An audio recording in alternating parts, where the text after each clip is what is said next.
again, Zombie Preppers. Today I wanted to talk a little bit about some PVC bows. I've done a little bit talking about a build before, but I want to show you a couple of other things that I've got with me, and maybe we can test these out. I've seen a lot of stuff online with other PVC bows and whether they worked or not, how good they were, how much poundage you can get. I've kind of decided to go simple on this, and let me explain why.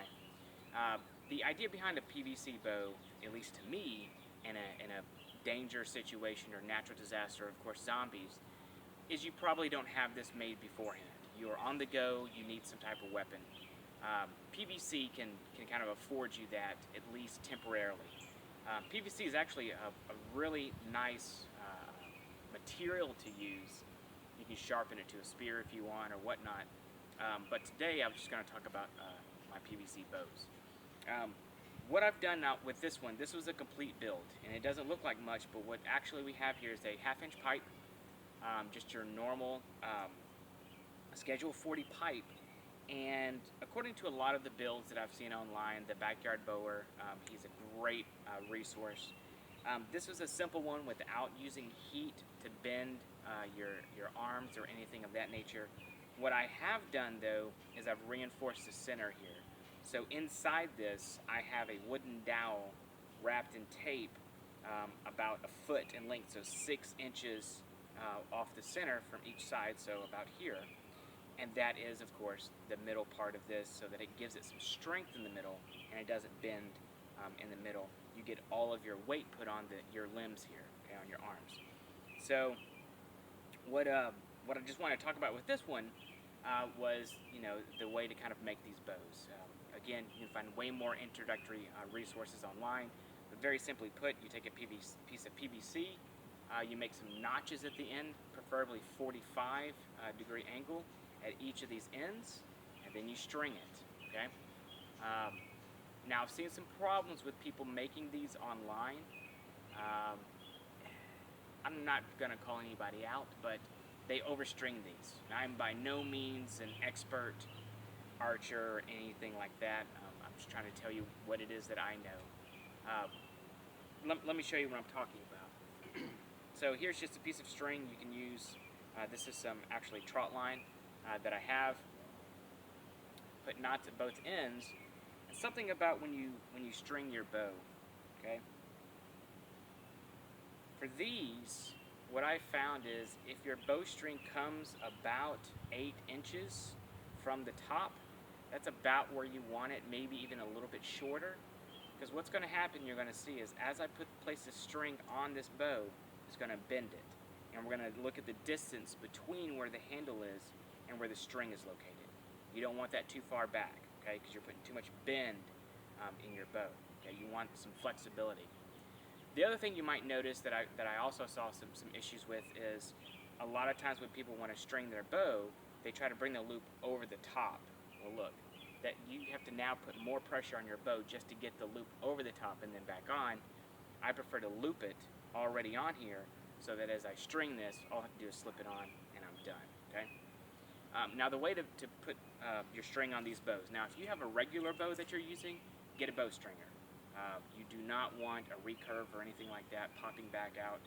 But for PVC, you can pull this off. Okay, the easy way to do it, of course, again, you can find this all over the internet.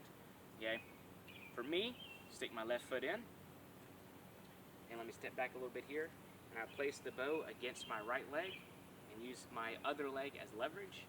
Simply bend it over, slide the string on, and I'm done. Okay, you want to make sure everything fits nice and tight. Now, here we go. Here's our nice bow. Now, I've got videos of this that I've shot. My main issue with this one is I probably need to make the string a little bit longer because I want you to look at the width of this. That's pretty far, at least for this size pipe, again, in my opinion.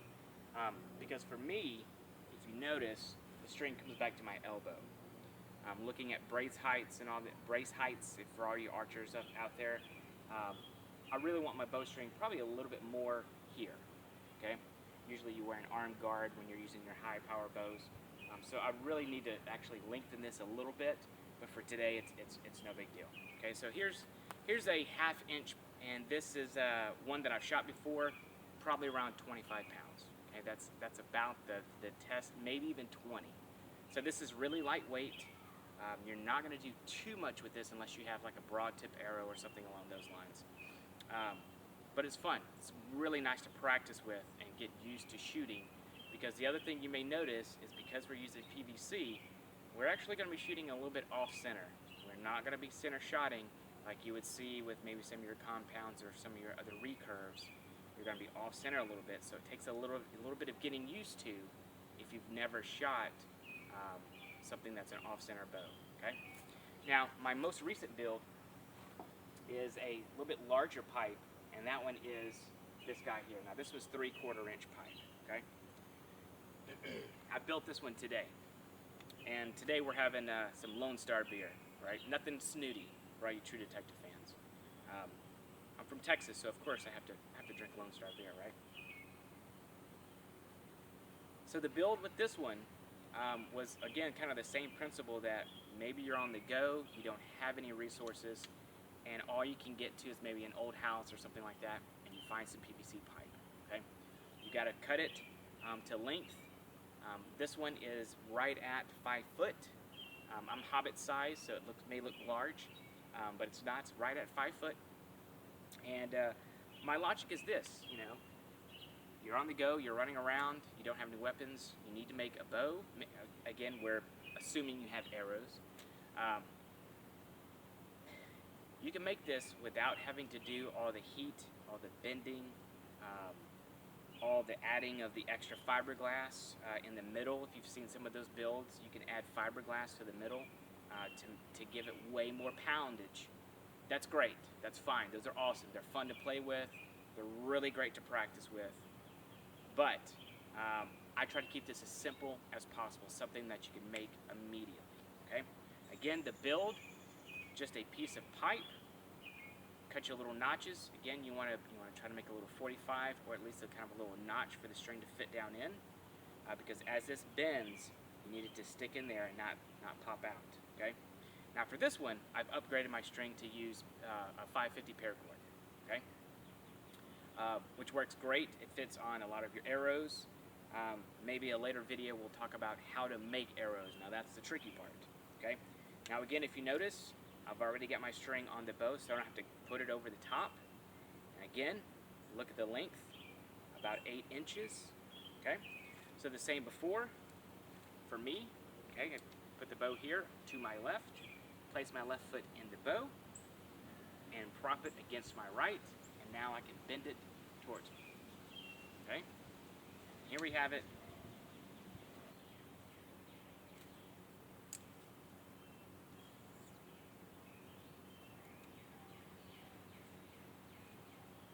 Your 3/4 inch bow. Now this one's a little bit better, because if you notice, my string is not here on my elbow anymore.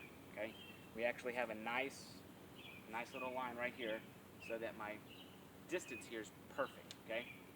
Now for this one, I haven't shot it yet. It feels maybe 30, 35, definitely not 45, but getting really close to it. I shoot a 45 recurve. That's about as much as I can pull and really get a good shot off. What I want to do, probably for my next video, is actually do some test runs, shoot these guys, and see the penetrating power of all of these bows compared to a 45-pound recurve. Okay. A couple of things about this before we end today's little PVC showcase. Right. You don't want to leave these things strung up.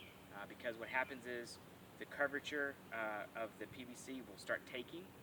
So these are only temporary. This is not something that you can just make this bow and then you're done. Okay.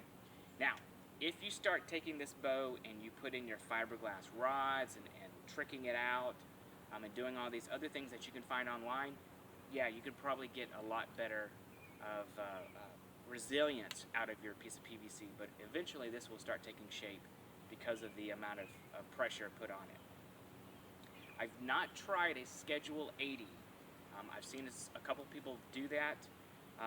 You may get a little bit better flex, a little bit more poundage out of the same amount of pipe because this is just a standard Schedule 40 3/4 inch. Okay, so hope you enjoy.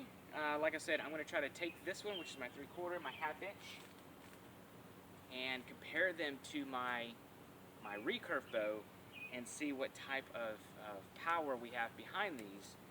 But either way, these are pretty interesting because, again, if you're in this survival situation in which you're in the urban area and zombies are after you and you happen to have arrows, that's the trick here. These can be very beneficial, or simply just to go hunt, or for what I use them for before I purchased my bow was just for practice. Bows can get very expensive very fast. You need to be proficient in using a bow so that becomes an option for you later on. The whole idea of somebody just picking up a bow and begin to shoot it, yeah, I mean, you can be an instinctive shooter and shoot off the bat, but it takes a little bit of time to really get good at shooting a bow. And if you're hungry and you're having to hunt with one, you don't want to miss very often. Alright, zombie preppers, hopefully I've covered everything. If not, please leave some comments and questions. I'll do the best I can to try to talk about it more. If you'd like to see more, again, leave another comment. I'll see what I can do. And on the next post, we'll see how well these guys perform. Thanks again, and I'll see you next time.